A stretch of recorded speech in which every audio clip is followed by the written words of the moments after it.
미국 시장은 주요 포인트만 말씀드릴게요. 저는 사람들이 이러는 것 같아요. 주식 투자를 하고 계신 분들이나 저랑 같이 제 방송을 꾸준히 들으시는 분들은 어느 정도 좀 이해를 하시고 또 요번에 생각보다 많이 빠졌어. 그래서 실수했다라고 생각을 하고 그렇지만 그 다음에 어떻게 될까? 이런 흐름을 이제 좀 우리가 판단을 좀 하잖아요. 그렇지 않고 스팟스팟으로 제 방송을 들으시는 분들은 좀 이 상황이 좀 이해가 안 되실 분들도 있지 않을까라고 생각을 합니다. 자, 이번 주에 미국 시장을 보면은요, 나스닥이 3% 하락했고요. 다우존스 산업지수가 0.3% 하락했어요. 이번 주 굉장히 힘들었다고 생각하잖아요. 다우는 0.3%. 우리 시장이 그랬던 거예요. 제가 그런 비교를 좀 해드리면서 우리 맥락을 좀 잡아가자는 거죠. 나스닥 3% 하락하고 다우가 0.3% 하락하고 S&P 500이 1.6% 하락했어요. 어저께까지입니다. 주간으로 그렇다는 거예요. 그럼 다우는 별로 안 빠졌네? 이런 거잖아요. 그렇죠? 그건 왜 그랬겠습니까? 금리 인상을 한다고 하니까 그러니까 금리 인상의 이제 피해주라고 하는 성장주 빅테크가 더 많이 하락을 했고 또 이번 주에는 가만히 시장을 보니까 어떤 흐름을 보이냐면요. 지난 주말에 그 옵션 만기일에 빅테크들의 종목들의 매도가 좀 있었잖아요. 그리고 공매도도 상당히 많았고요. 이들 종목들이 실적 발표를 하면서 실적 발표 나오면 거기서부터 딱 때리고 이렇게 돌아가면서 한 종목씩 매도를 하는 그런 현상을 좀 보이네요. 넷플릭스 빵주 중에서 보면 넷플릭스 급락 맞았죠. 그리고 마이크로소프트 맞았죠. 그리고 테슬라 오늘 새벽에 끝난 시장에서 테슬라 맞았죠. 매컨 테크놀로지 맞았죠. 뭐 이런 식이에요. 애플은 근데 실적 발표했는데 지금 시간에서 상승하잖아요. 애플은 맞지는 않고 있습니다. 그건 뭐 또 본장 열어봐야겠지만 그렇게 돌아가면서 하나씩 지금 매도가 나와서 시장을 끌어내렸다 이렇게 이해가 좀 됩니다. 차트 좀 이따 설명드릴게요. 간략하게 말씀을 드리고요. 유가가 87달러까지 올라왔고요. 달러인덱스가 97포인트 레벨까지 올라와 있습니다.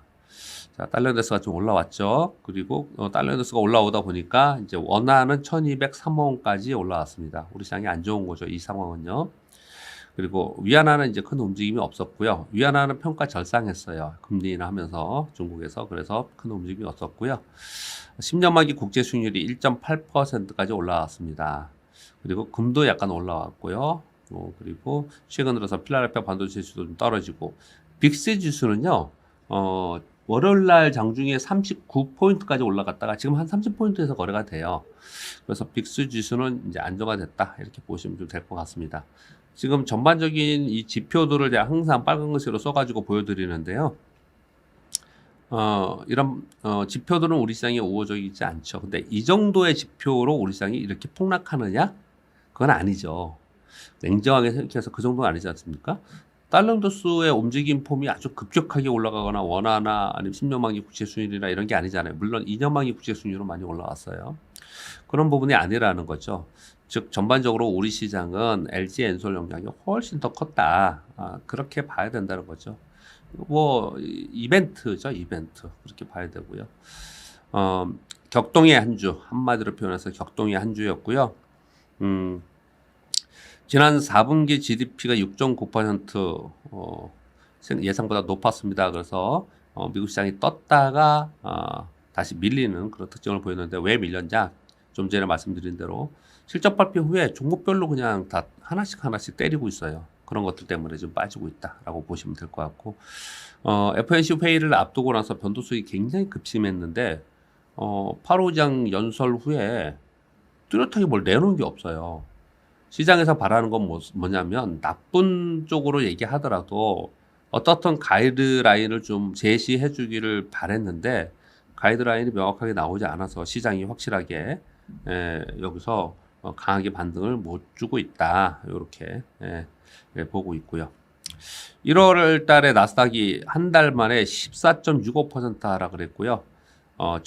월요일 날 저점이 13,094포인트였습니다. 자, 차트 볼까요? 이렇게 말씀드리면 이게 무슨 의미인지, 이해했어. 우리 맨날 보니까. 여러분들은, 오늘 들어오신 분들은, 방송 거의 열심히 공부도 하시고 방송 보시는 분이지 않을까? 다 무슨 말인지 알았어.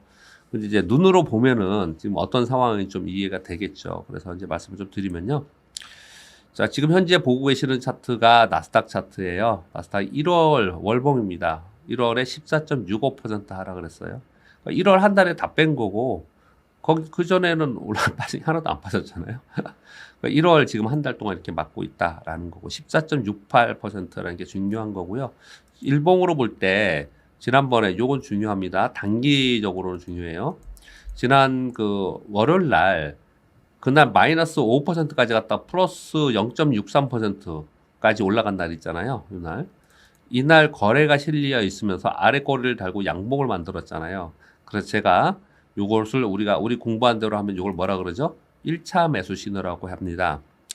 1차 매수 신호가 발생할 때 내가 1000주 살 거다 다 사는 게 아니고 한 2, 300주 사고 그 다음에 이제 지켜보는 거죠. 우리 그 정도는 이제 다 아시죠? 우리 같이. 그러면 얘가 이제 어떻게 움직여야 되느냐? 자, 여기서 1차 매수 신호가 발생했단 말이에요. 요 날을 얘기하는 거예요. 그러면 여기서 그 다음에 얘는 어떻게 움직이냐면 그날 저점 찍었던 13,094포인트 있잖아요. 여기하고 고전에 있던 14,000포인트하고 이 사이에서 움직입니다. 단기적으로. 한 1, 2주간 요 사이에서 움직여요. 그랬다가 악재가 해소되거나 자 이만큼 이제 돌아가면서 다 때려 맞았으니 이제 떨어질 만큼 떨어졌어. 그러면서 여기서 다시 꺾고 올라가는 이런 모양이 나와야지 이제 그게 바로 이제 저점 형성했구나 이렇게 판단하는 거예요. 그래서 지금은 저점 형성했다라고 볼 수는 없어요. 여러분 그렇게 생각하지 말고 지금은 그냥 좀 더 지켜봐야 되는 상황이에요. 근데 가만히 보시면요.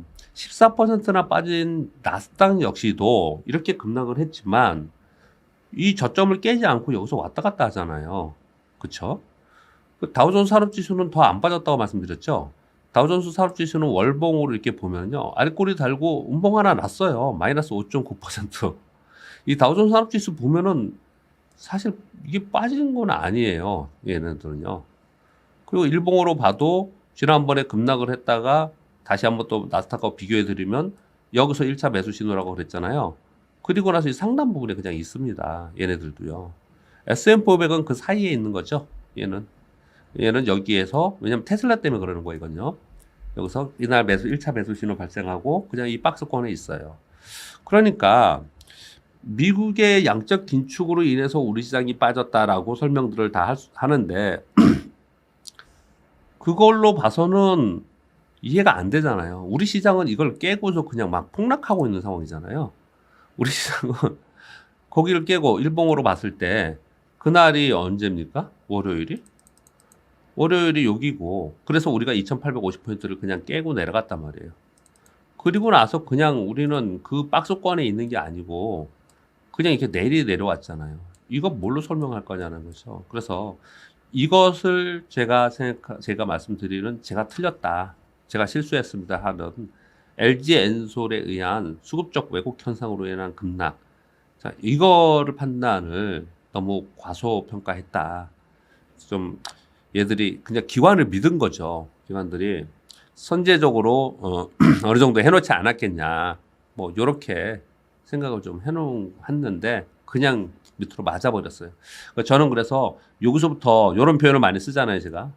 여기서부터 여기까지 내려간 건 LG 에너지 솔루션, LG 엔솔의 수급적 이유, 수급 왜곡으로 빠졌다. 그럼 이거 비정상이다.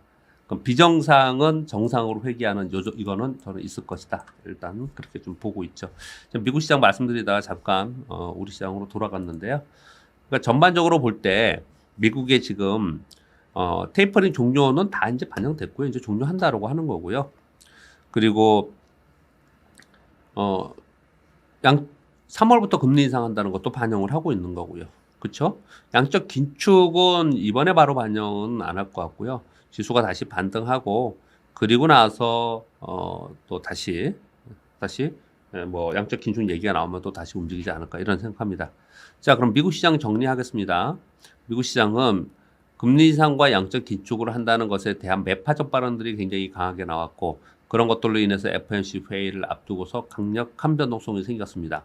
그러나 그 변동성이 사전적으로 변동성이 생기고 그 저점을 깨지 않고 반등을 한 후에 그 사이 박스권 안에서 그냥 흐름이 있으면서 여기서 눈치 보기를 하고 있다라는 정도로 이해하시면 될 것 같고, 그러면 여기서 박스권 아래로 깨고서 막 폭락할 거냐에 대해서 생각을 또 해보면, 그러면 또 다른 어떤 악재들이 나와야 되잖아요. 그럼 미국에서 지금 바라보는 악재는 이제 두 가지 정도이잖아요.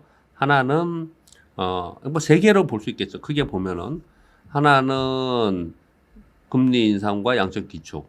그런데 2월에는 여러분 FNC 회의가 없어요. FNC 회의가 없으니까 그걸로 빠지진 않겠죠. 그렇죠? 그리고 두 번째는 우크라이나와 유럽, 미국과의 전쟁 우려. 이거잖아요. 이거는 근데 만약에 일어난다 하더라도 일시적이지 않게 놓이지 않겠냐. 그리고 그렇게까지 할게. 이거는 중동의 저 국지전하고 다른 거잖아요. 그래서 그거는 시장에서 우려를 하는 것이지 노이즈인 거지. 시장의 추세적인 하락은 아닐 것이다. 이렇게 보는 거고. 세 번째는 경기 지표죠. 근데 경기 지표는요, 단기간에 급락시키고 급등시키는 게 아니고요. 전체적인 시장의 흐름을 만들어가는 거거든요. 경기 지표는.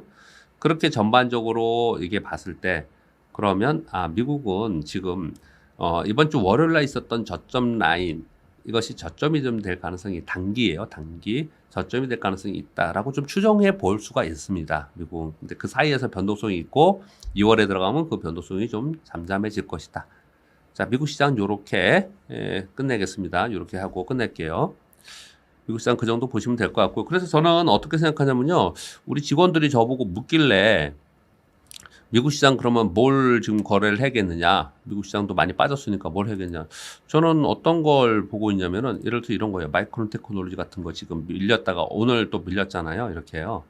이렇게 마이크론 테크놀로지 같은 거 지금 차트 한번 보세요. 얘네들도 차트를 가지고 거래를 하거든요. 차트 가지고 거래해 보면은 얘네는 이렇게 올랐다가 조정 보였다가 그 다음 다시 올랐다가 지금 이제 조정 이 오른 폭에 여기 부분까지 와 있잖아요. 그러면 이런 것들은 이제 접근을 좀 해야 되겠죠. 애플도 그렇고요. 애플도 그렇고 마이크론 테크놀로지도 그렇고 뭐 이런 종목들이 좀 있는 것 같아요. 즉 여기 기준은 뭐냐면요. 우리 시장하고 비슷한데요. 기준은 올해 이익 성장이 있을 종목으로만 가야겠죠. 당연히 이익 성장이 없는 쪽으로 가면 안 되고요. 애플은 차트 왜곡이 있으니까 그냥 마이크론 테크놀로지로 그냥 그 정도로 설명드릴게요. 자, 그리고 그러면 이제 우리나라 시장으로 가겠습니다. 우리나라 시장이 지금 더 급박한 상황이고, 그러니까 미국 시장 보시는 분은 이 정도로 보시는 게 어떤가 생각한다는 거고요. 우리나라 시장은 이번 주에 지금 현재는 빠졌다가 또 다시 올라서 보합 정도에 거래되고 있네요. 코스피 지수 0.2% 플러스, 코스닥 지수 마이너스 0.27, 보합 정도에 지금 왔다 갔다 하잖아요. 조금 이제 안정화 되려고 하는 거죠. 이제 때려 맞는 거는 어저께까지가 사실 크라이막스라고 봐야겠죠. 그건 어제가 크라이막스라고 봐야 되는 거고요.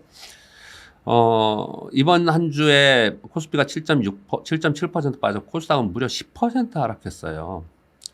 근데 이제 이걸 설명하면 이제 얘기가 길죠. 막 한 2시간 얘기해야겠죠. 막 성토도 하고 왜 그런가도 분석도 해야 되고 그렇죠. 일단 기본적으로 매크로 환경은 미국 긴축, 우크라이나 뭐 이런 얘기들을 쭉 하면서 시장이 전반적으로 좋지 않은 게 있단 말이에요. 그런데 여러분 생각을 해보시면요. 저는 어디에 포인트를 맞추냐면 우리나라 정말 너무 왜곡되어 있는 시장을 지금 2주 동안 우리가 겪고 있는 거예요. 왜 그렇게 설명을 드리는지를 설명을 좀 드려보도록 하겠습니다. 뭐냐면 이런 거예요. 지금 보세요. 지금 화면에 보시면 제가 늘 말씀드리는 기간별 외국인 기관 수급 이런 걸 보는 건데요. 1월 1일 부터 1월 둘째 주까지 1월 14일까지요. 1월 14일까지 보면은 개인들이 한 2조 매수했고 기관들이 외국인이 약 3조 매수했어요. 얘들이 3조 정도 매수를 했습니다. 이거 뭐죠? 백신은 아무데나 하는 거 같은데 이 백신 얘기 왜 여기서 이렇게 하지 마시고요. 왜냐하면 이런 게 계속 올라오면 다른 분들도 제가 이걸 못 보니까 종화이님 이거 알겠습니다. 걱정 많이 하시는 거는 알겠으니까요. 이렇게 너무 많이 오지 마시고요. 이거 지금 라이브로 하는 거라서 제가 다른 분들도 좀 보고 있으니까요. 다른 분들 것도요. 예. 뭐 걱정 많이 해야 된다라고 봐도 저도 생각을 합니다. 왜냐면은 지금 잠깐 딴 얘기 말씀드려볼까요? 우리 보면은 작년에도 그랬고 재작년에도 그랬고 미국이나 유럽에서 코로나 바이러스가 막 한참일 때 우리는 별로 없었잖아요. 200명, 300명 이렇게 있었잖아요. 그러다가 그들이 좀 이렇게 감소하는 구간에서 또 그게 우리 쪽에는 또 막 일어나고 이랬는데 지금 가만히 보면 남아프리카 공화국이니 아니면 유럽의 영국이니 뭐 이런 데서는 막 확장되다가 많이 늘어나다 좀 줄어들었잖아요. 그러면서 우린 더 늘고 이러지 않습니까? 이런 흐름을 그동안에 탔잖아요. 그러니까 요번에 많이 늘 거라고 걱정이 돼요. 그래서 이런 얘기 우리 흔한 속된 말로 이런 말을 하지 않습니까? 그냥 어, 여태까지는 잘 버텨와서 뭐라 그러죠? 밀착 접촉도 안 했고 격리도 없었고 그리고 뭐 걸리지도 않았고 그래서 그래서 잘 피해서 왔는데 요번 오미크론이 요번에 확대되면은 확진자 수가 증가하는 이 구간에서는 요번에도 잘 넘어가야 될 텐데 요번에 참 걱정이다. 이런 걱정들이 되고 있어요. 지금 아까 그분 그렇게 올려주신 거죠? 예, 알겠습니다. 예, 그 걱정 많이 되고 있고요. 네, 그런데 이제 그런 부분들 때문에 시장이 이렇게 빠진다. 그런 건 아닌 것 같고요. 지금 그런 거는 전체적으로 아닌 것 같고, 어, 이렇게 봅니다. 다시 또 갈게요. 그분 때문에 제가 말이 좀 딴 데로 좀 갔습니다. 딴 데로 갔어요. 지금 보면 1월 1일부터 1월 14일까지 개인들이 2조 정도 매수했고요. 기관들이 약 2조 8천원 정도, 외국인이 2조 8천원 매수했어요. 기관이 5조 원이나 매도를 했거든요. 요거는 금융투자에 배당향 매수했던 거 매도했기 때문에 좀 이런 현상이 발생이 된 거였어요. 근데 제가 포인트를 잡는 건 뭐냐면요. 1월 1일부터 1월 14일까지 1월 들어서 2주 동안 시장이 좋지는 않았지만 외국인들이 IT 반도체를 사주고 그리고 수급 자체가 전부 다, 전부 다 때려 맞는 그런 상황이 아니었기 때문에, 아니었기 때문에, 시장이 우리가 지금 체감적으로 느끼는 것처럼 막 폭락하고 그러지는 않았다는 거예요. 질질질 내려왔다는 거예요. 지금 다시 코스피 지수를 보고 계시는데, 그때까지는 1월 초에서 이때까지는 약하긴 했지만, 그래도 이쪽 2,900포인트 전후에서 막 이렇게 움직이고 있었다는 건데, 이번에 이제 급락을 맞은 거잖아요. 근데 제가 다시 돌아가서 보여드릴게요. 이번에 이렇게 이번에 많이 맞은 거는요. 보시면은, 잠깐만요.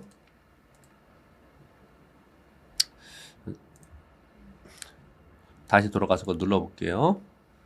왔다 갔다 하니까 시간이 좀 걸릴 수도 있지만 그냥 천천히 말씀드릴게요. 1월 17일부터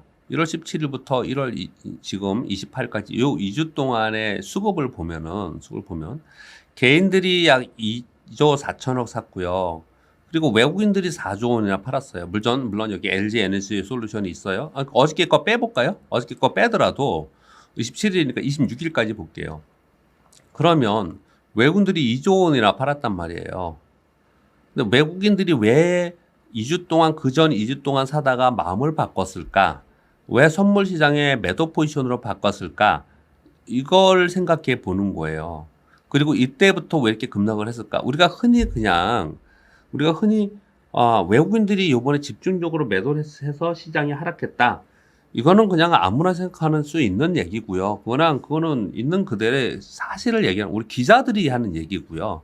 우리 직접 투자자들이 분석을 하면서 할 때는 그럼 외국인들이 왜 이렇게 팔았을까? 매도 포지션을 왜 공고히 구축했을까? 이걸 생각해 봤을 때 다분히 LG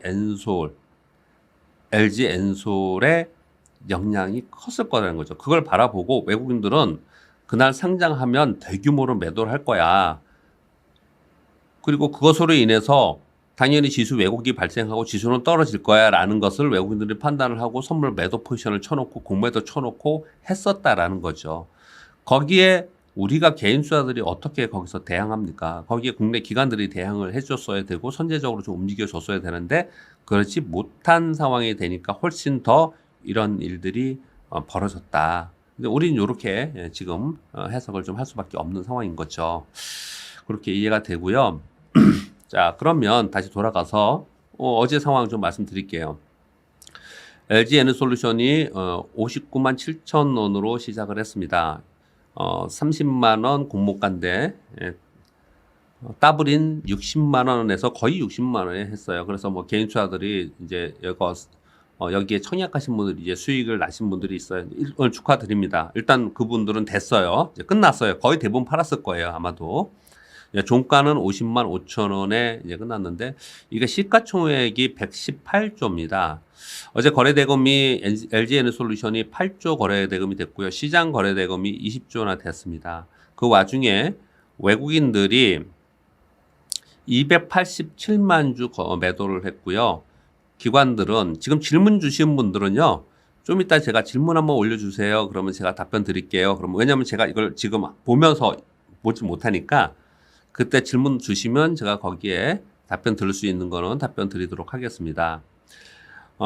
외국인들이 집중적으로 매도를 했고 기관들이 583만 주나 매수를 했는데 연기금이 400만 주를 매수를 했어요. 2조 1천억 매수를 하면서 삼성전자 1760억, LG화학 630억, 삼성SI 520억, 그냥 다 갖다 팔아버린 거예요. 패시브 자금들이 이런 움직임을 나타낸 거죠. 그래서 어제 어떤 일이 생긴 거냐.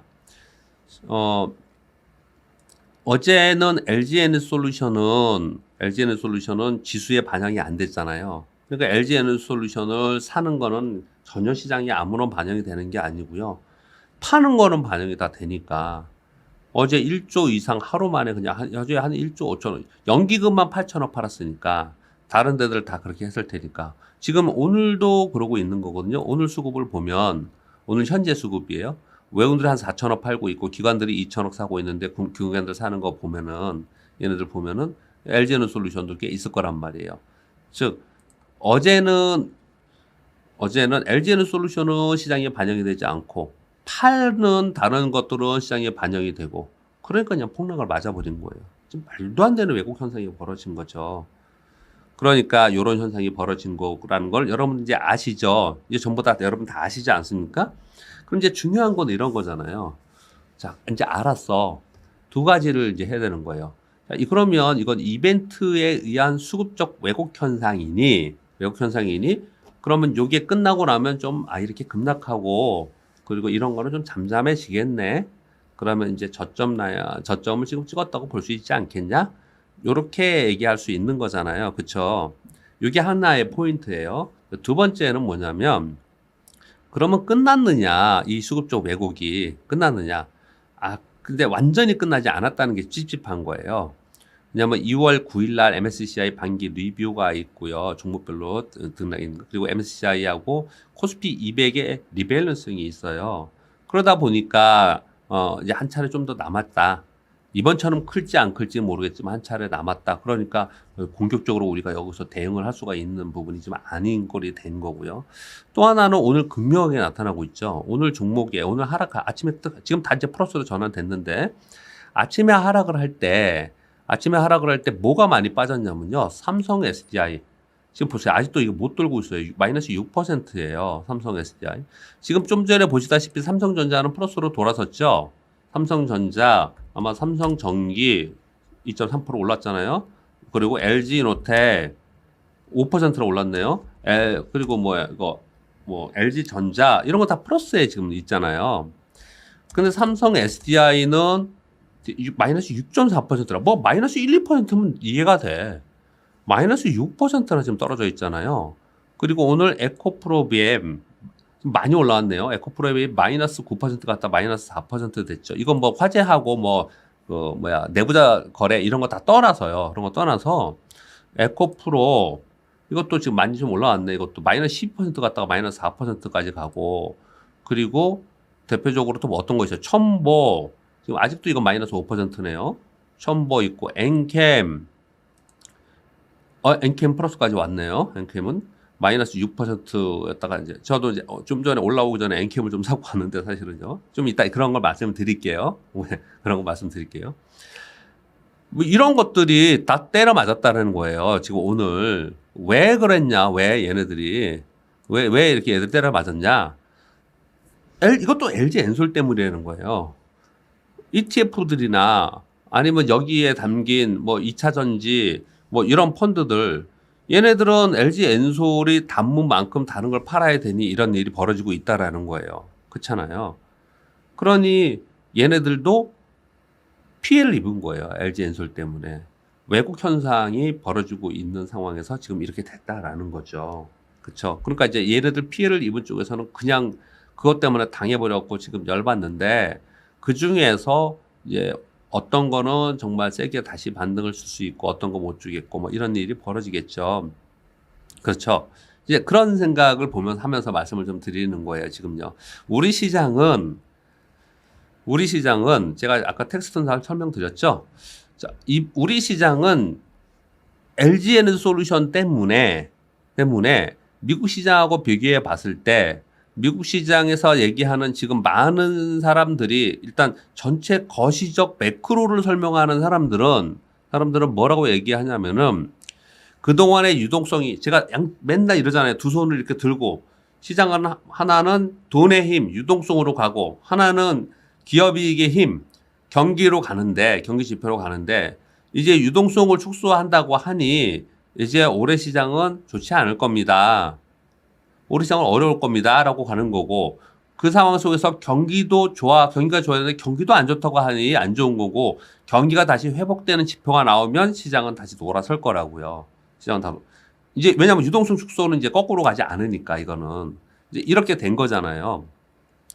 이 두 가지를 가지고 미국 시장이 조정을 보이고 조정의 폭 오늘 자세히 설명드릴 겁니다. 조정의 폭이 있는데 우리 시장이 그거보다는 더 많이 떨어진 건 이건 뭐냐? 이거 LG 엔솔 때문에 그랬다. 이건 그렇게 어제 분명하게 보여줬잖아요. 그렇게뿐이 설명이 될 수 없는 부분이라는 거죠. 그래서 이거는 정말로 이거는 이벤트다. 비정상의 이벤트였다. 이것이 정상적으로 되는 안정화를 됐는 때부터 시장은 반등을 줄 거다. 우리 시장을 거꾸로 생각해 보면. 그러면 언제쯤이냐? 일단 1차로 어제 마감이 된 거고 2차로 2월 중순에 한 번 정도 더 있다라는 거죠. 그런 흐름을 보고서 이해하시면 될 거라.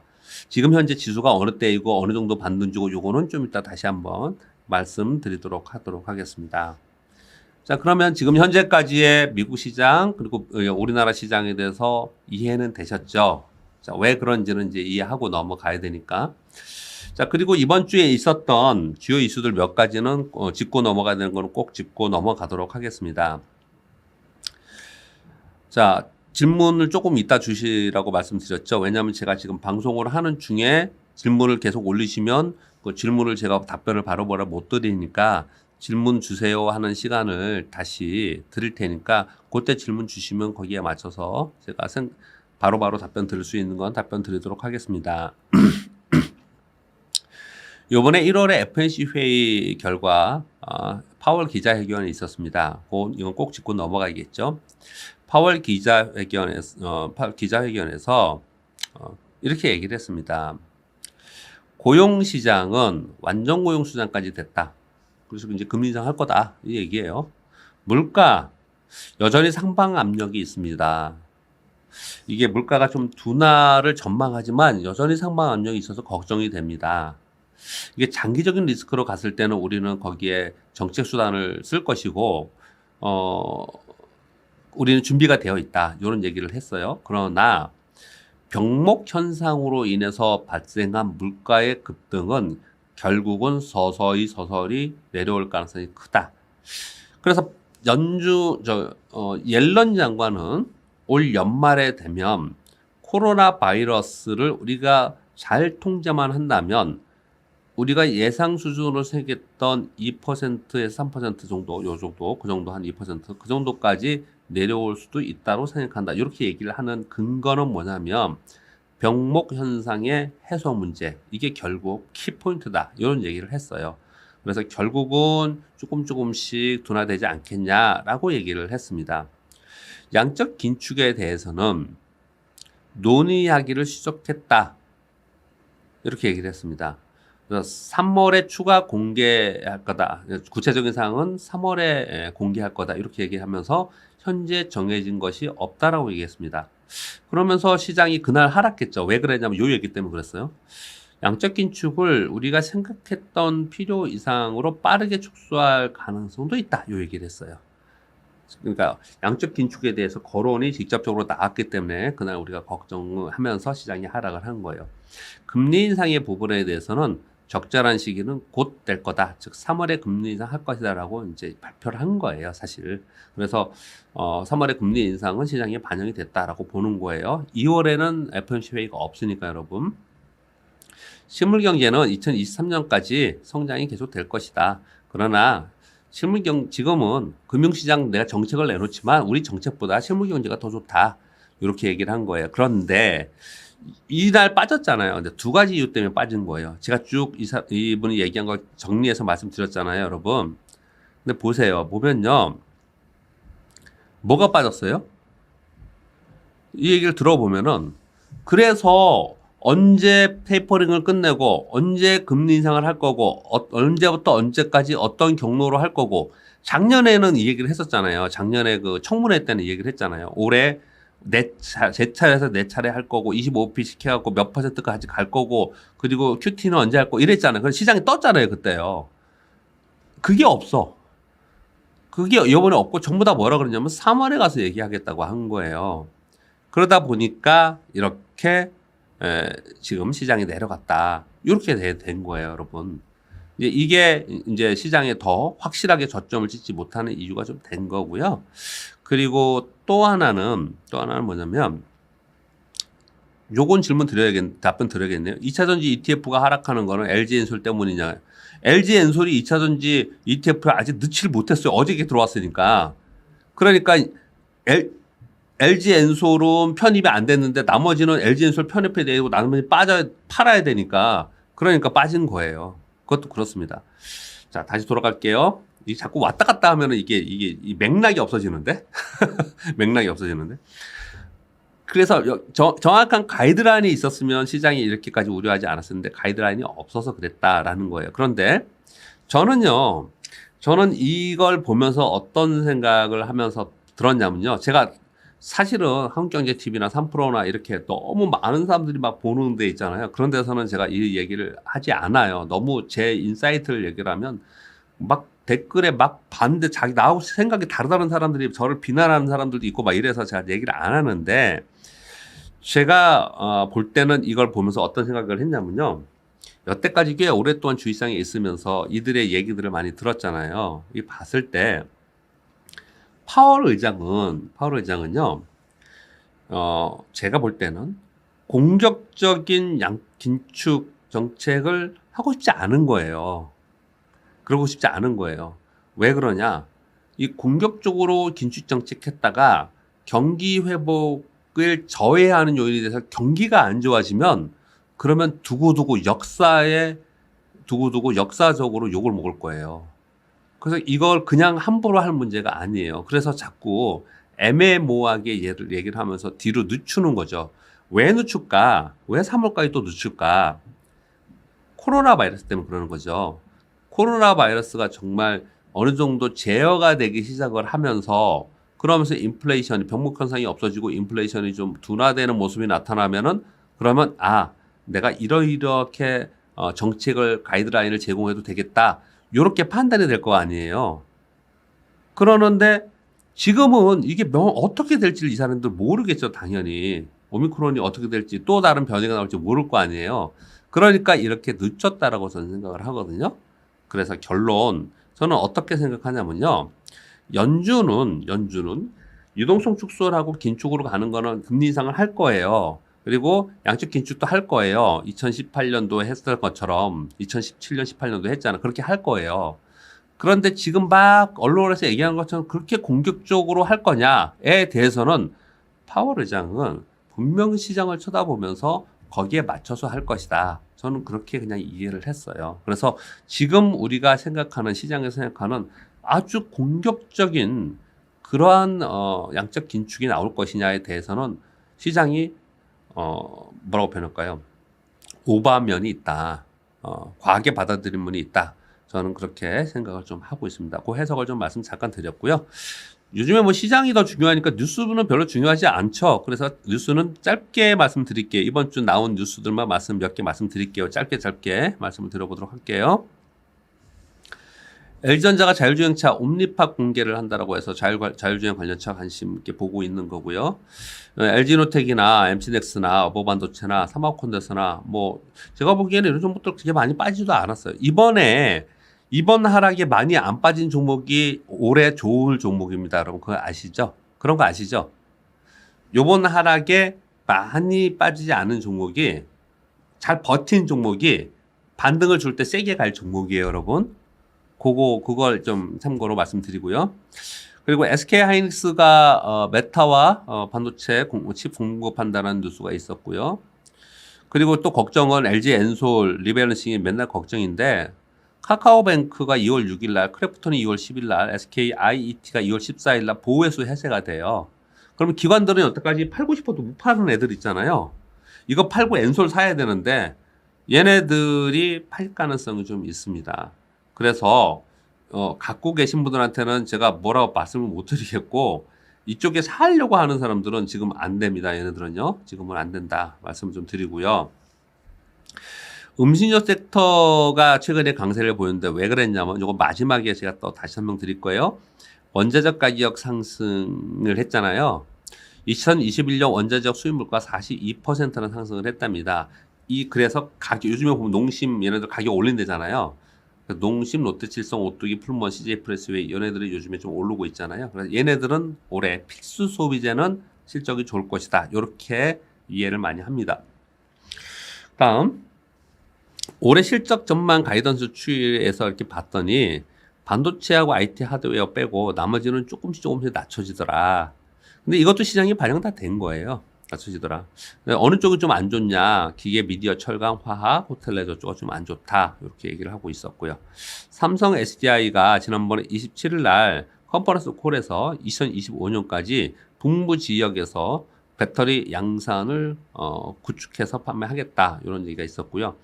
1분기 낸드 플래시 가격이 트랜스포스 있잖아요. 얘네들이 15% 정도 하락할 거라고 예상했는데 예상보다 PC 제조업체들이 재고 확보를 위해서 반도체를 좀 사고 있기 때문에 가격 하락폭이 좀 작아질 거다. 이런 뉴스 정도가 이번에 굉장히 좀 이슈였다. 이렇게 말씀을 드리겠고요.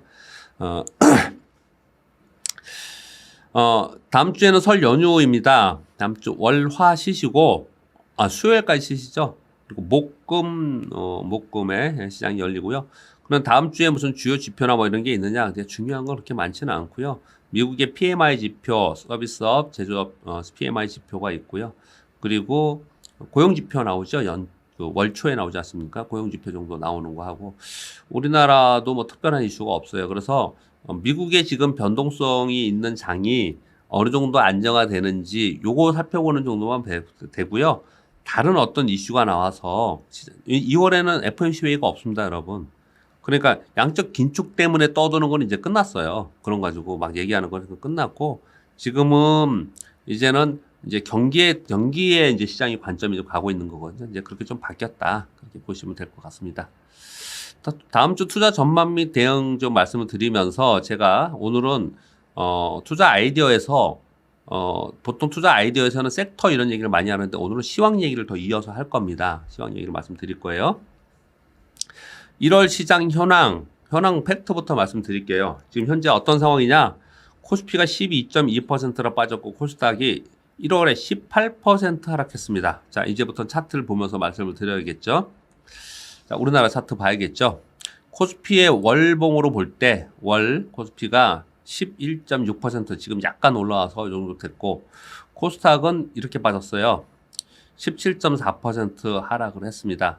자, 이게 어느 정도 빠진 거냐, 어디쯤이 저쯤이 될 것 같냐, 이런 거는 좀 이따 2부에서 말씀을 드리도록 할게요. 계속 이어서 말씀을 드릴게요. 이렇게 빠진 게 어느 정도 빠진 거냐를 이해하기 위해서 이렇게 제가 몇 가지 지금 띄운 김에 말씀드려볼게요. 여기 있잖아요. 2020년 3월에요. 이게 코로나 바이러스 팬데믹 생겼을 때잖아요. 그쵸? 코스피로 할게요. 코스닥보다는 코스피가 이제 코스피가 먼저 안정화되고 코스닥은 따라다니는 거니까. 그 폭만 다른 거니까요. 요때가 팬데믹이었는데, 폭락해갖고 최저점이 마이너스 27%였어요. 종가 11.69%로 끝났습니다. 2018년도에 미국이 양적 긴축을 한다고 했을 때, 마이너스 15% 빠졌습니다. 종가 13%로 끝났어요. 그러면 그 전에 조금 더 가볼까요? 그 전에 2015년, 2016년 요거 제가 비교를 많이 드렸잖아요.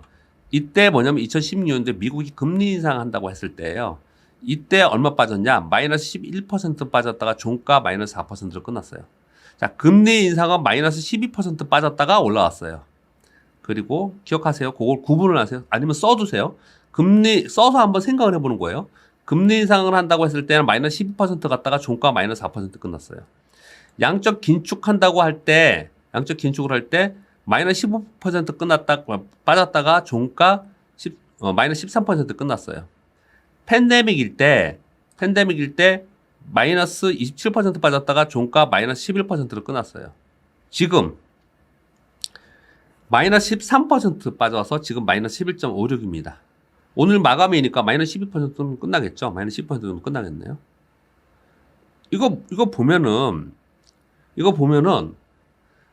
전에 이렇게 금리 인상에서 반영하고 QT에서 반영했을 때의 지수 하락폭하고 지금하고 보면요.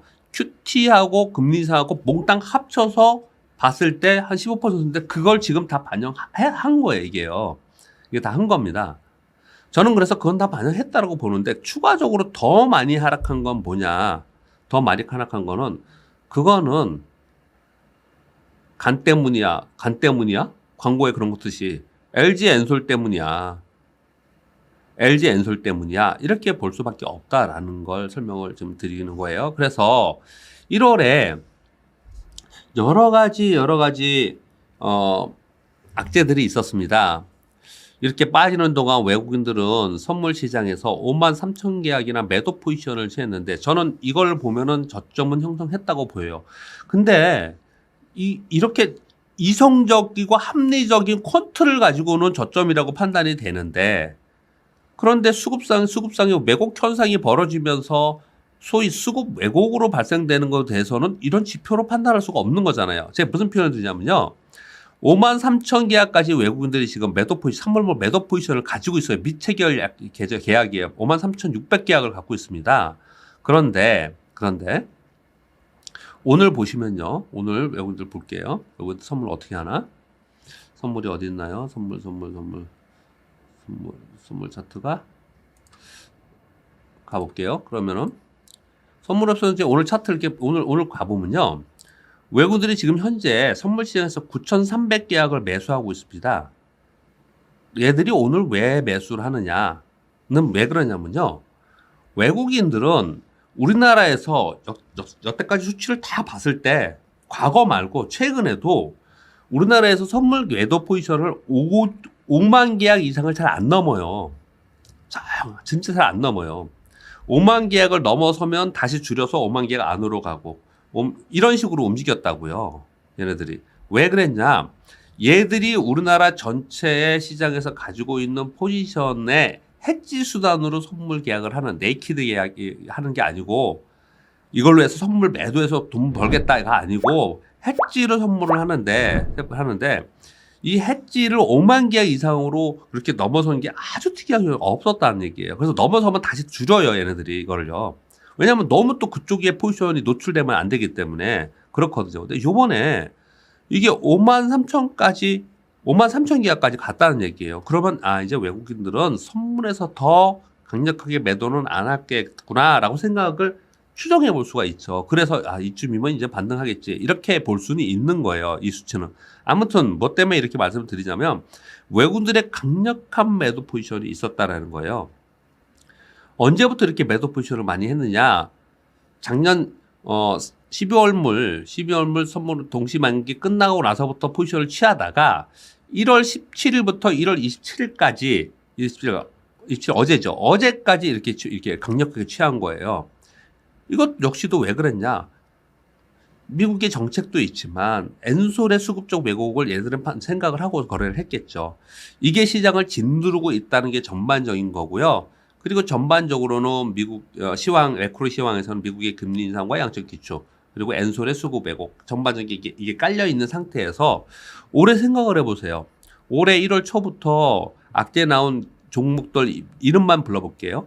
오스템 임플란트, HDC 현대산업개발, 매드팩토, 셀트리온, 신라젠, 위믹스, 위메이드, 카카오, 안트로젠, 에코프로빔, 에코프로.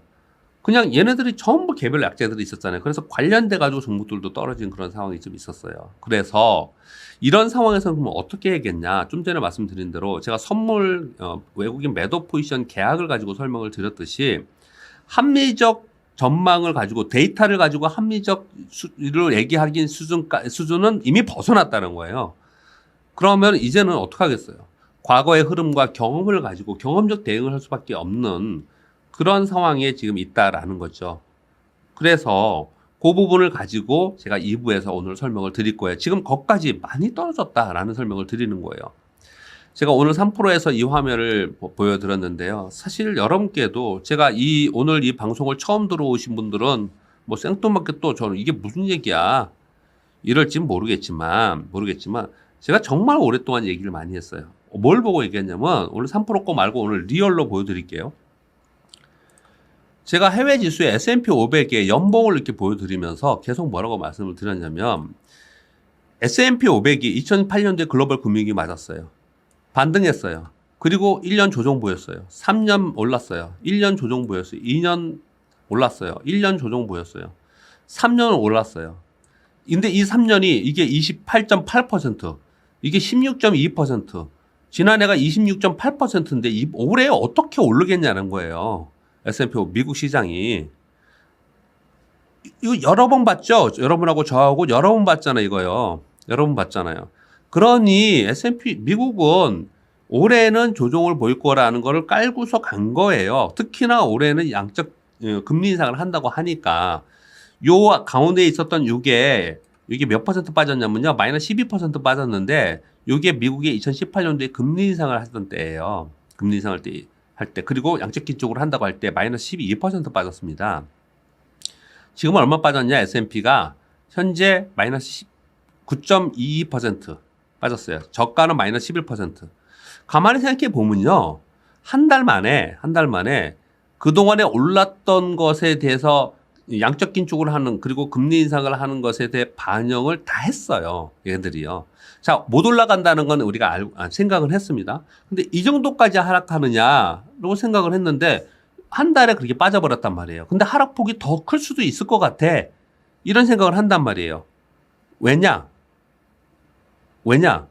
요번에 지난 3년이 상승폭이 굉장히 컸단 말이에요. 돈을 엄청나게 더 많이 풀어놨단 말이에요. 그렇게 얘기를 하잖아요. 많은 사람들이 이 경제 분석하는 사람들 그렇게 얘기하잖아요. 우린 투자자이고. 그래서 이게 돈을 많이 풀었고 많이 올랐기 때문에 상대적으로 더 많이 빠질 수 있다. 이렇게 얘기를 하는 거예요. 그런데 전반적으로 보면은 전체 흐름에서 미국 시장이 팍 꼬꾸라져갖고 뭐 방향을 바꿨습니까? 그런 게 아니고 올라갔다가 하락하고 올라가고 있는 사이에 있다라는 거예요. 얘들은요. 그렇게 있는 거잖아요. 지금요. 그쵸? 자, 이거는 이미 여러분께 자주 같이 공감대를 형성하면서 얘기를 했습니다. 그런데 알았어요. 올해 안 좋을 거를 알았지만 뭐 이렇게까지 빠져요. 이거잖아요. 자, 그러면 우리 시장 가볼게요. 우리 시장의 월봉으로 해서 이렇게 가보겠습니다. 이것도 여러분께 자주 말씀드리고 지금 비슷하게 움직이고 있는 상황이라고 보는 거예요. 다만 서두에 말씀드렸듯이 저는 2790포인트 정도에서 전후로 해서 빠졌다가 거기서 박스권으로 있을 거라고 생각을 한 거예요. 왜 그렇게 봤냐? 복귀해 볼게요. 글로벌 금융위기 맞았을 때 폭락했어요. 폭락했다가 첫 번째 올라오는 건 자율반등이라고 말씀을 드렸죠.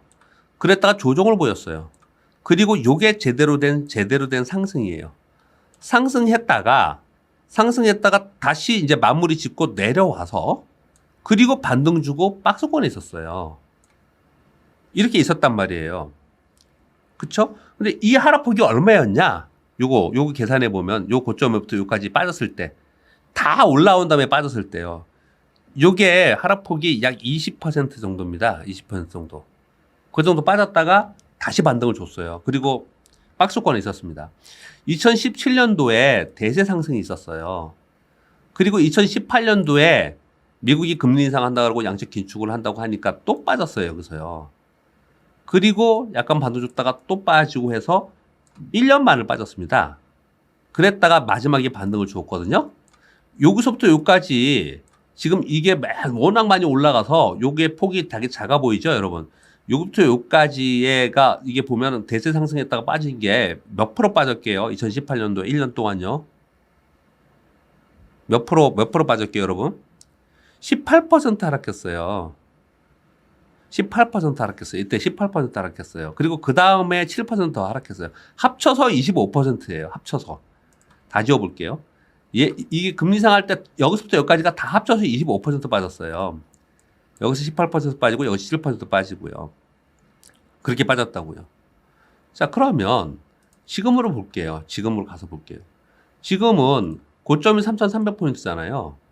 자, 지금 2,635포인트까지 올라왔지만 2,600포인트 초반까지 와 있잖아요, 지금. 그럼 뒤에 있는 16하고 빼고 그러면 3,300에서 2,600을 빼면 700포인트 아닙니까? 700포인트면 3,300 그럼 10%가 330이고 20%가 66포인트가 20% 빠진 거잖아요, 이게. 여기서 20% 빠진 거죠. 지금 빠진 게 어느 정도인가를 설명을 드리는 거예요. 그러면 양적 긴축하고 금리 인상 한다고 할 때 그때도 18% 1년 내내 빠진 게 18%인데 어떻게 요번에 곧바로 이렇게 많이 빠졌냐. 결국은 이것도 LG 엔솔 때문에 더 빠진 게 있다라는 거야. 적어도 2750, 2800선에서는 아마 멈췄어야 정상이에요. 이 시장은요, 정상적인 흐름으로 이성적으로 판단했을 때 미국의 뭐 긴축일이 이런 걸 다 따져봐도 이게 빠질 때 2850 여기 빠지고 이거 깨고 내려갔을 때 이걸 깨고 내려가면 때려올 수 있잖아요. 그럼 2750과 2800 정도에서 내려왔다가 다시 간 게 이게 일반적인 우리가 생각했던 흐름이었다고요. 근데 여기서부터 여기까지 더 빠진 거는 엔솔 용량이 굉장히 크다. 이건 왜곡 현상이었다라고 저는 판단을 하고 있다라는 거예요. 다시 가서 텍스트로 가서 말씀드릴게요. 그래서 뭘 말씀을 드리려고 하는 거냐면요. 다시 아까 월봉으로 가면 자, 요번에 많이 빠져갖고 제 생각이 틀렸습니다. 제가 틀렸다, 괜히 변명하고 싶지 않아요, 여러분. 제가 틀렸습니다, 요번에. 제가 생각보다 더 많이 빠졌으니까 변명하고 싶지 않아요. 그런데 잘 생각을 해보시면 우리 시장은 지금 이제 이번 달 빠진 거까지, 이 한 달 빠진 거예요. 빠진 거까지 설명드려보면 급락했다가 반등해서 조정 보이다가 상승하고 급락했다가 반등 줬다가 박스권에 있고 그랬단 말이에요. 이게 여기만 그런 게 아니고요. 과거에 외환위기 때도 그랬어요. 외환위기 때도 이걸까지 뭐 제가 말씀드리기 좀 그렇긴 하지만 외환위기 때도 폭락했다가 급반등했다가 내려와서 그리고 나서 왔다 갔다 하다가 박스권에 있었어요.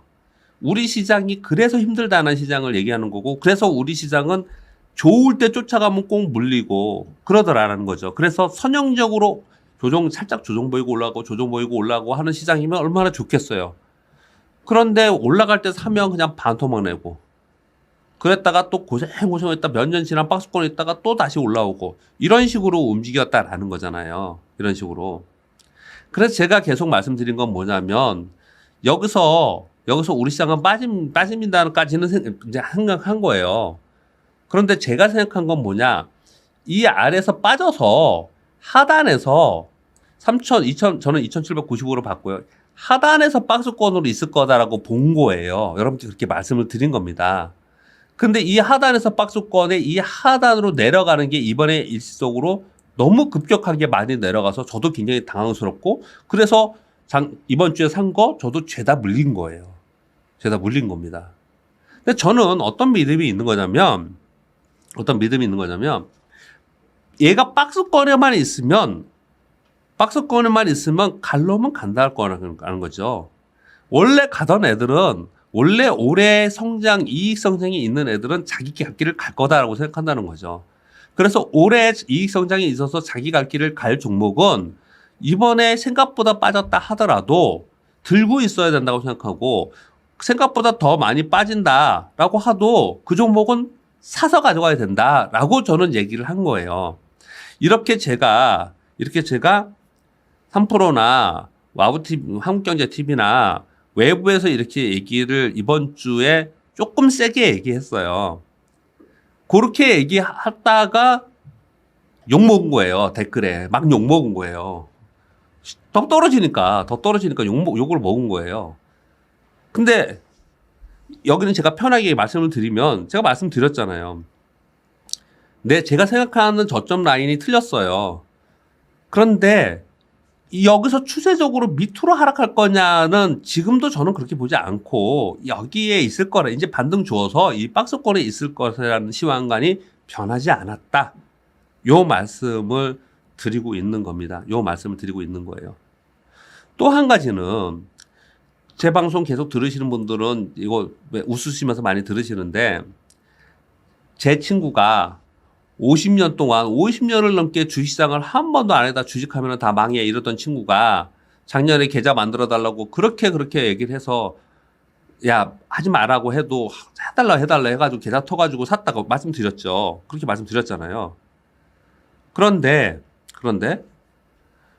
이렇게 시장이 좋고 올라갈 때는 계속 올라갈 것 같아서 내가 여기 주식 투자 안 하면은 시대에 뒤떨어지는 사람 같아라는 포모 증후군을 갖고서 매매를 하고, 이렇게 떨어질 때는 거꾸로 또 포모 증후군이잖아요. 여기서 안 팔면 다 망할 것 같아 라고 생각을 하면은 그건 아니잖아요. 정말 그건 아니지 않습니까? 솔직히 아니지 않아요? 시장이 많이 떨어져서 쌀 때 사는 게 맞는 거잖아요, 주식시장은요. 근데 지금 다들 이렇게 떨어지니까 또 이제 야, 안 돼. 역시 우리 시장은 안 돼. 이거 주식하면 다 망해. 이렇게 생각이 바뀌었다면 이건 잘못된 생각이라는 걸 말씀드리고 싶은 거예요. 작년에 들어와서 이제 주식시장을 이제 배운 지 얼마 안 되신 분들이시라면 그건 아니라는 걸 말씀을 드리려고 하는 거예요. 그래서 제가 이번 주에 저는 삽니다. 심지어 저기 우리 딸내미 한 명 있는데 ISA 계좌 처음으로, 걔 인생에 처음으로 이번 주에 계좌 터서 이번 주에 조금 넣어서 사라. 그래서 제가 이렇게 계좌 터벅이 했고 뭘 종목을 사라고 했어요. 물렸습니다. 오늘 올라오면 모르겠는데 물렸어요. 그것도 물렸어요. 그러나 지금 그런 걸 사야 되지 않겠냐고 생각하는 거죠. 저는요. 그거를 그렇게 생각을 좀 합니다. 그래서 어떻게 대응할 거냐를 시황 얘기하다 너무 오래 얘기했는데요. 매크로 시황은 미국의 긴축은 저는 반영을 했고 이제 시장 안정을 확인하는 단계에 들어간다. 2월에 LG 엔솔, 정말 저도 싫네요. 진짜 LG 엔솔 얘기하기가. 상장을 리밸런싱 어제 1차 조정 끝났고 이제 2월에 한 번 더 있을 것 같은데 이거 수급 정상화되는 과정을 우리가 보자. 기업 실적 발표가 있는데 이거 차별화 될 거다. 지금 시장의 심리는 저점 매수 심리도 있는 반면에 단기 반등 후에 더 빠질 거라고 생각하는 심리가 또 있어요. 또 요번에 또 틀릴 수도 있습니다. 제가 그렇지 않습니까?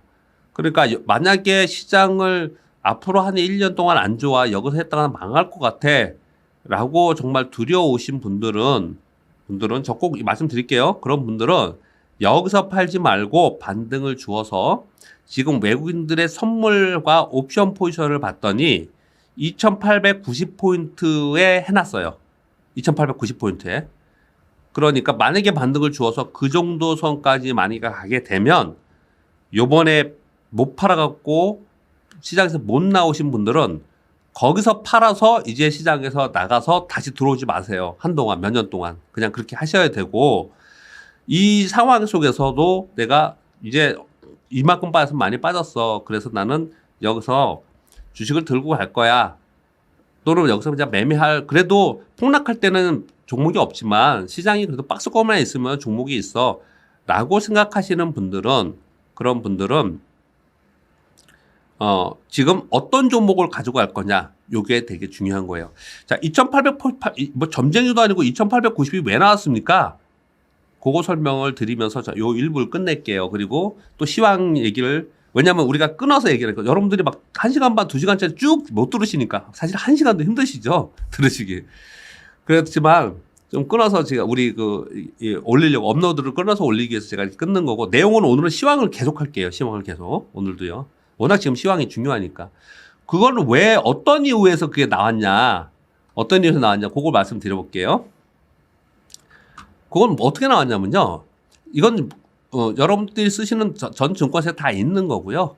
거기에 얘네들의 포지션, 매매 동향, 투자 주체별 매매 동향, 포지션 이런 게 나와요. 이런 게 나오는데 여기 보면은 기간을 설정을 해서 제가 봤더니 이 선물은 369 12에 있잖아요. 12월 9일 날이 만기였거든요. 그래서 12월 10일서부터 오늘까지의 포지션을 봤더니 지금 보세요. 화면 잘 안 보이시죠? 그래서 사실 제가 그냥 읽어드릴게요. 외국인들이 현재까지의 선물 포지션이 44,900, 45,000 계약이에요. 제가 좀 전에 외국인들이 어제까지 선물 매도 포지션이 53,000 계약이라고 그랬죠? 이게 뭐예요?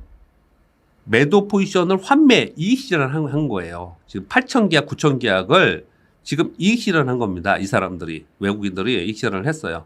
왜? 5만 계약 넘어가는 걸 잘 하지 않는다니까요? 얘들이. 그래서 이성적으로 판단을 할 때는 5만 계약까지 오면은 이제 저쪽 라인은 왔더나 이 생각을 하는 거예요. 또 2890이 왜 나왔냐를 설명을 드릴게요. 뭐냐면요. 이거는 공부하지 마세요. 그냥 들으세요. 이것까지 공부하면 어렵고, 그리고 선물 옵션 하지 마세요. 선물 옵션 하면 위험하니까 하지 마시고요. 나중에 이제 시장에 대해서 유연해지고 그럴 때는 모르겠지만 아무튼 하지 마시는데, 그리고 공부도 하지 마시고 그냥 들으세요. 콜옵션은 주식을 콜을 사던 지가지수를 사던 간에 콜을 산다는 얘기는 내가 360에 샀어. 그러면 360 위로 올라가면 돈을 벌 거야 하는 거고요. 풋은 360에 풋을 샀어. 그러면 내려가면 돈을 벌 거야 하는 거예요. 그러니까 콜을 사는 사람은 올라가기를 바라는 거고 풋을 사는 사람은 내려가는 걸 기다리는 거잖아요. 그러는 거잖아요. 그러면 생각을 해보세요. 여기 보면 글씨가 작습니다. 제가 그냥 읽어드릴게요. 그러면 외국인들이 풋을 사면은 지수가 내려가기를 바라는 거잖아요. 지수가 내려가면 돈 번다 그랬잖아요. 그게 언제부터 그렇게 했냐 봤더니 387포인트에는요. 387포인트는 외국인들이 콜을 매도했어요. 이 얘기 뭐냐면 387포인트 위로 여기서 더 위로 가면은 안 되는 거예요, 얘들은요. 여기서는. 그리고 언제부터 강력하게 풋을 매수했냐 봤더니 385포인트부터 강력하게 매수를 한 거예요. 지금 몇 포인트죠? 코스피 200이? 코스피 200 지수가 지금요? 잠깐만요. 지수를 볼게요. 지금 시장 조갑에 나오나 그게? 코스피 200 지수가 어디 나오나요? 코스피 200 지수가 지금 354포인트예요. 354포인트인데 얘네들은 385부터 품 매수를 해놨다는 거예요. 그러면 385 마이너스 300 아까 또 잊어먹었네. 빼기 해서 얘는 돈을 버는 거예요. 그러니까 계속 돈 벌고 있는 거 어마어마한 금액으로 지금 풋을 매수해놨어요. 포인트는 뭐냐? 포인트는 385포인트에 풋 매수를 하고 387.5는 풋을 매도를 했다는 얘기는 이 위로 가는 거는 아니고 여기서부터는 내가 이익을 해놨다는 거예요. 그러면 385포인트를 현재 지수하고 아까 354포인트요. 빼기 해서 퍼센티지에서 그거를 코스피 지수랑 퍼센티지를 곱해 봤더니 그게 2890이 나왔어요. 그래서 제가 2890을 얘기를 한 겁니다. 그들의 포지션을 보고서. 2890포인트를 하면은 이제 일봉으로 보면은 어느 정도 되죠? 요번에 급락했던 바로 그 지점이에요. 바로 급락했던 그 지점, 여기 있잖아요. 2850깨고 내려갔던. 여기란 말이에요. 그러니까 여기서부터 공격적으로 이들이 이제 거기다가 이제 하방으로 공격을 한 거예요. 그러면서 이제 내려온 거잖아요. 그러면 반등할 때 최대 목표치가 이번에는 여기라는 거예요. 그러니까 아까 말씀드린 대로 혹시 여기서 올라가면 나 매도할 거야. 지긋지긋해. 라고 하시는 분들은 여기서 올라가는데 따라 사면 안 되겠죠. 올라가니까 이제 사야겠다? 내려가면 파야겠다? 그런 건 아니잖아요. 내려가면은 저가에 사는 거 올라가면 고가에 팔아야 되는 거니까. 그래서 요 말씀을 드린 겁니다. 혹시 또 그게 뭐야? 이러신 분들이 있으실까봐. 자, 여기까지 지금 시장 상황하고요. 그리고 2월 달에 우리가 뭘 기다려야 되는가 하고요. 그리고 어떤 종목을 보유 기다려야 될 것인가. 이게 중요하다. 여기까지 말씀드렸어요.